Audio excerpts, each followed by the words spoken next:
Spain is back, guys. Here we go.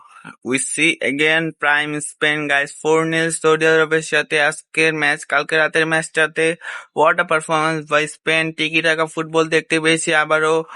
What a performance. ফরমেশনের কথা কি বলবো, আজকে কোচ যে ফরমেশন দিয়েছে আমি ওটা দেখে খুবই খুশি হয়েছি, কারণ ওইবারকার কাম কি করতে আগের ম্যাচে কাম কি করেছিল, ফ্যাবিয়ান রুইস, পেদ্রি আর রদ্রিরে খেলাইছিল। রদ্রি আর Fabian Ruiz almost same player, same টাইপের প্লেয়ার, তাই ওখানে কম্বিনেশন একটু কম হচ্ছিল।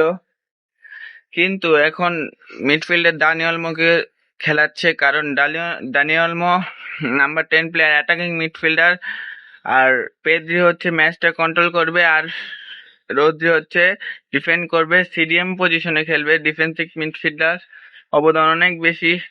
তো তিনটার মিডফিল্ডের কেমিস্ট্রিটা ভালো হয়েছে। আর ওইদিকে কি বলবো, Lamine Yamal, guys, Lamine Yamal সে জবাব দিয়েছে সৌদি আরবের ওয়ার ইজ মেসি 2022 সাল, আর ওয়ার ইজ ইয়ামাল 2026 সাল করতে চেয়েছিল কিন্তু পারে নাই। ইয়ামাল পুরা জবাব দিয়ে দিয়েছে। ইনস্টাগ্রামের পোস্টটা দেখেছেন, পুরা জবাব দিয়েছে, ধুয়ে দিয়েছে সৌদি আরবরে। What a performance, guys. Lamine Yamal 45 minute খেলছে, হ্যামস্ট্রিং ইনজুরির কারণে একটু বসিয়ে দিয়েছে, রেস্ট নিতে দিয়েছে। সামনে উরুগুয়ের সাথে ম্যাচ আছে। আর ওই জাবাল, guys, what a performance, guys. 2টা গোল দিয়েছে, একটা অ্যাসিস্ট দিয়েছে, কি এর হাতটা বড় করেছে, গাইস। What a performance. আর একটু 45 মিনিট খেলা আছে, 2টা গোল দিয়েছে, একটা অ্যাসিস্ট দিয়েছে।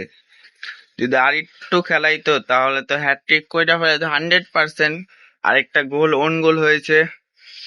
তো একটা অফসাইড হয়েছে ফ্যারান টরেসের একটা গোল দিয়েছিল অনেক কষ্টে, তারপরে একটা ট্যাপ ইন মারছিল, ইজি গোল। তো এটাই ছিল ম্যাচটা খুবই ভালো হয়েছে। ম্যাচটা দেখে আগেরটার ম্যাচে যে ডিসঅ্যাপয়েন্টমেন্ট দিয়েছিল স্পেন, আজকা সে মুতোর জবাব দিয়ে দিয়েছে, গাইস।